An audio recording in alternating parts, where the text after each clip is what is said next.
냄새가 공간이 좀 넓으면 큰 문제가 되지 않습니다. 1인 가구가 늘어날수록 사실은 이 음식물 냄새에 대한 문제가 좀 더 민감해지는 거예요. 일반 재활용 쓰레기 하는데 옆에는 항상 음식물 쓰레기 보관하는 통이 크게 있거든요. 그게 아무래도 냄새도 나고 또 막 국물이 흐르기도 하고 수거하는 과정 중에서 개인적인 라이프에서 엄청나게 삶의 질이 진짜 좋아졌을 때가 언제냐면은 안녕하세요, 왓슨 여러분. 이번 시간에는 건축 공간과 냄새에 대해서 좀 이야기를 나눠보도록 하겠습니다. 특히 우리가 사는 주거에서는 냄새가 큰 영향을 미치죠. 사실 우리가 점점 소득 수준이 높아질수록 냄새에는 좀 민감해지는 편인데요.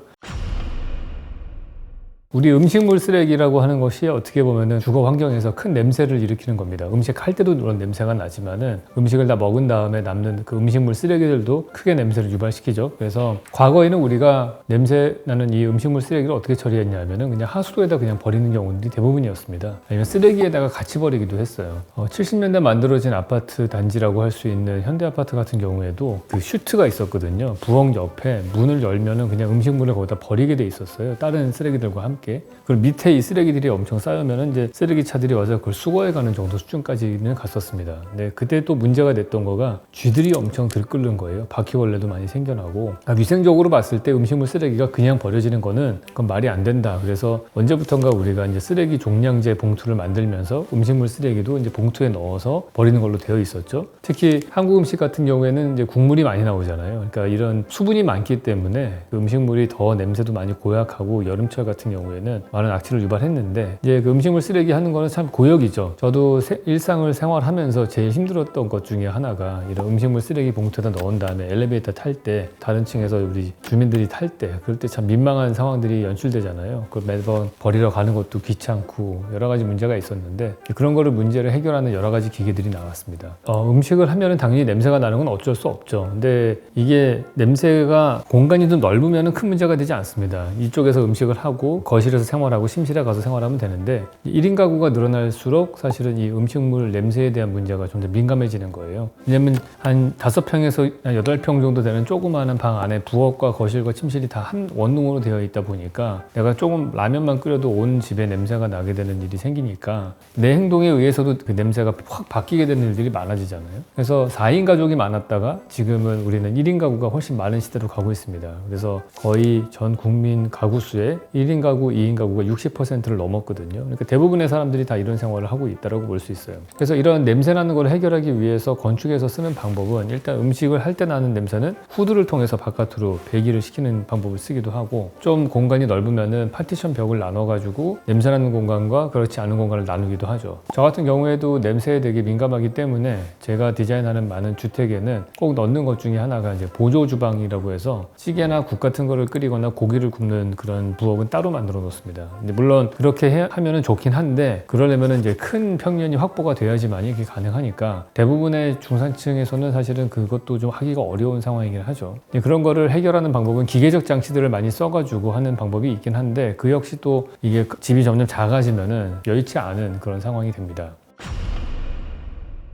네, 그래서 말씀드린 것처럼 음식을 할 때 냄새는 그렇게 해결하지만은 다 먹고 난 다음에 남는 음식 같은 경우에 이거를 음식물 봉투에 넣어서 이제 버려야 되는데 최근 들어서는 그걸 해결하는 방법이 몇 가지가 나왔어요. 항상 그걸 들고서 나갈 때 나는 냄새 불편함 이런 것들이 많았기 때문에 그냥 집 안에서 그걸 해결하자. 특히 국물이 많은 우리나라 음식들을 어떻게 해결할 것인가 3가지 방법이 있는데요. 첫 번째는 갈아서 없애는 겁니다. 보통 미국 같은 데는 이런 방법들을 많이 쓰죠. 그 싱크대 밑에 그라인더가 있어가지고 그냥 스위치 키면 확 그냥 갈려서 버려지는 건데 이렇게 될 경우에는 우리가 하수도에 음식물을 그냥 버리는 것과 똑같기 때문에 이거를 정화하는데 엄청난 돈이 들어가고 에너지가 들어가는 일이어서 환경적으로 아주 안 좋습니다. 그래서 다행히 우리나라 같은 경우에는 이거는 금지해 놓고 있습니다.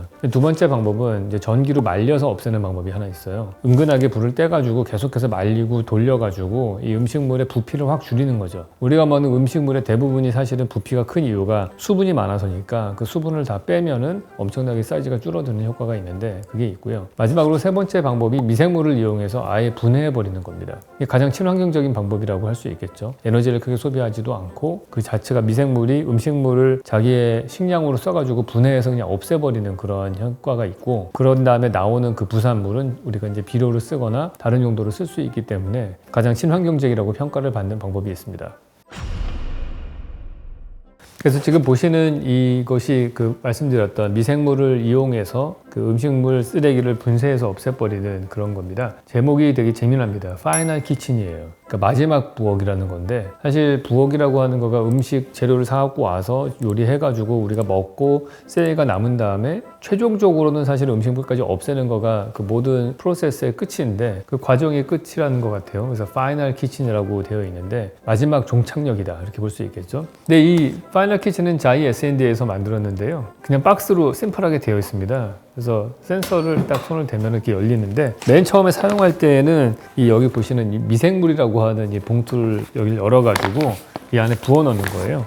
그러고 나서는 이게 이제 미생물이 활성화가 되는 거거든요. 그 다음에 간단합니다. 음식물 쓰레기 남으면은 이 안에다 집어넣고서 그냥 문을 닫으면은 알아서 이쪽에서 다 미생물이 처리를 하는 거죠. 그래서 굳이 이 마지막에 남은 쓰레기를 또 갖다 버리러 나간다든지 할 거 없이 여기서 그냥 사라진다 이렇게 보시면 될 것 같아요. 근데 물론 이 안에서 미생물이 자라면서 음식물을 먹으면서 점점 자라나니까 부피가 점점 커지겠죠. 그래서 그 부피가 커지는 것들을 좀 퍼내가지고 비료를 쓰던지 아니면 다시 또 바깥으로 배출을 하든지 일반 쓰레기와 같이 버리는 방법이 있는데, 어쨌든 기본적으로는 여기서 다 없앤다고 보시면 될 것 같습니다.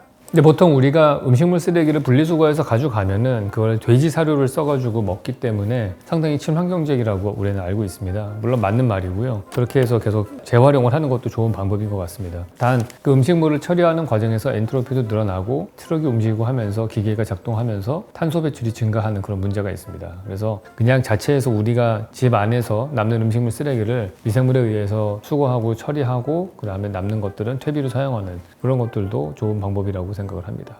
디자인의 장점을 말씀드린다면은 일단은 아주 미니멀한 것 같습니다. 뭐 버튼 같은 것도 거의 없고요. 센서를 열고 집어넣고 그런 다음에 그냥 닫으면 되는 그렇게 되어 있고, 이 안에서 나는 냄새는 뒤쪽에 필터가 있어서요. 그쪽을 통해서 나오기 때문에 전혀 냄새가 나지 않는 곳이고, 너무 미니멀하기 때문에 어디에 두더라도 어울리게 되는, 그래서 자이 아파트 같은 경우에는 이거를 그냥 빌트인으로 해서 넣는다고 들었어요. 네, 저희 사무실 같은 경우에는 진짜 음식물 쓰레기가 많이 나오거든요. 왜냐면 점심에 보니까 저희 직원들 중에 절반 가까이가 도시락을 싸갖고 오는 경우들이 많고, 아니면 테이크아웃을 해가지고 저희 사무실에서 먹어요. 그때 나오는 음식물 쓰레기가 많아서 사실은 되게 곤혹스러웠는데, 이 파이널 키친 덕분에 아주 쾌적해졌습니다. 저희들이 직원들이 밥을 먹는 그 공간이 그 창가 쪽에 있고 안쪽에 사무 공간이거든요. 저희 업무하는 공간이 있는 층이 있는데, 그러다 보니까 거기서 점심 먹고 나면 냄새가 이제 계속 나잖아요. 이거 덕분에 깨끗해졌어요, 부엌이. 진짜 나긴 나지. 나지. 모르겠는데. 열었을 때도 냄새 거의 안 나는 것 같아요. 예. 구수한 냄새? 근데 저희 PD는 구수한 냄새라고 하네요. 네. 그 미생물을 계속해서 우리가 배양한다. 재미난 얘기 들은 게, 옆에 PD분도 지금 사무실에서 쓰고 있는데 음식물 쓰레기가 그렇게 많이 남지는 않는데요. 그래서 가끔 가다가 줄 때마다 미생물 키우는데 밥 주는 느낌으로 붕어밥 주듯이 그렇게 음식물 넣는다고 해요. 일단은 이게 우리가 사는 거의 모든 한 동네의 주거, 뭐 아파트 단지라든지 이런 데 모두 다 적용이 된다고 하면은 아무래도 단지 내 미관이 달라지겠죠. 그 일반 재활용 쓰레기 하는데 옆에는 항상 음식물 쓰레기 보관하는 통이 크게 있거든요. 그게 아파트에 따라서 좋은 데에는 딱 밀폐된 공간 안에 봉투에 넣고서 딱 닫게 돼 있고, 옆에 그 음식물 쓰레기만 버리게 돼 있는 데가 있고, 조금 좀 떨어지는 데는 그냥 이런 플라스틱 통에 그냥 막 넣어놓고 음식물만 넣어놨다가 마지막에 수거를 해가고 하는데, 그게 아무래도 냄새도 나고 또 막 국물이 흐르기도 하고 수거하는 과정 중에서 그런 일들이 많아지는데, 이런 거가 집집마다 있게 되는 그 지역이라면은 아무래도 단지 내 환경은 훨씬 더 좋아질 거라고 생각을 합니다.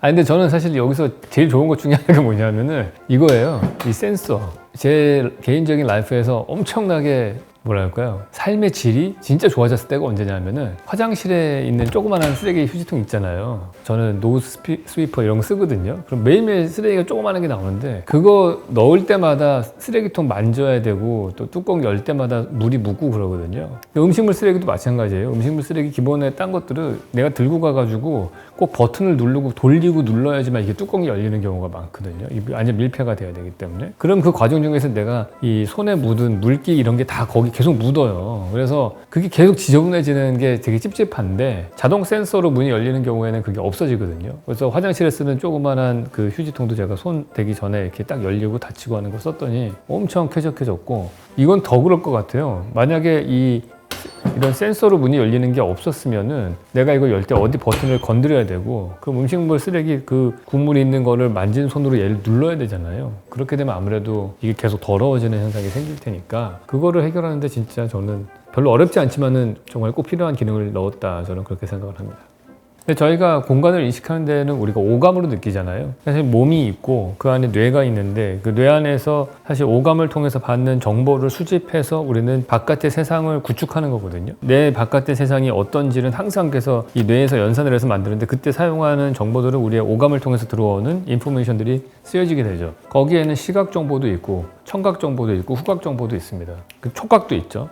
한 4가지 정도의 정보를 이렇게 수집을 해가지고 그거를 공간감을 이렇게 만들어내는 건데요. 근데 아무래도 제일 첫 번째로 가장 많은 정보를 프로세싱하는 게 시각이겠죠. 시각적인 정보로 공간을 맨 먼저 틀을 잡고, 그 다음엔 청각입니다. 청각이 아주 많은 영향을 미쳐요, 우리의 삶에서. 조금 시각적으로 어느 정도 살만해지면 이제 청각이 좀 예민해지는 게 당연한 것 같아요. 똑같은 공간이라고 하더라도 좀 이렇게 에코가 있는 공간과 전혀 없는 공간 다르게 느껴지죠. 에코가 있는 데가 조금 더 넓게 느껴지는 거예요. 그런 다음에가 후각이죠. 그래서 냄새가 되게 큰 영향을 미칩니다. 지난번에 저희가 그 커피 얘기할 때도 했듯이 공간이 가지고 있는 고유의 냄새들, 뭐 지하실에 들어가면 약간 축축한 냄새가 난다든지, 비가 오면은 그 흙에 있는 박테리아 때문에 나는 냄새가 있대요. 그게 되게 기분이 좋아지거든요. 뭐 그런 냄새라든지, 그게 똑같은 공간이라고 하더라도 그 냄새에 의해서 되게 영향을 많이 받습니다. 그러니까 이거를 우리의 일상생활에도 적용을 하면은 우리의 창틀은 점점 발달하고 있어요. 그 내부와 외부의 공기가 점점 밀폐되고 있습니다. 제가 70년대만 하더라도 이 창틀이 되게 그냥 좀 허접했습니다. 그래서 나무로 된 창틀이어서 바람이 다 샜어요. 그래서 겨울철 되면은 막 테이프로 막고 막 그랬었거든요. 근데 지금은 점점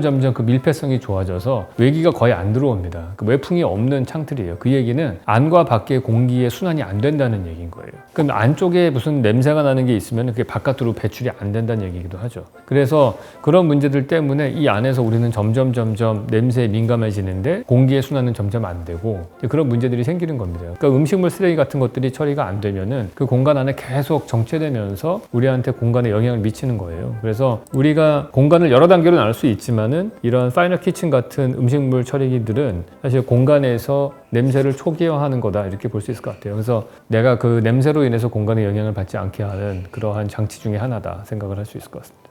네, 오늘은 냄새와 공간에 대해서 이야기를 나눠봤습니다.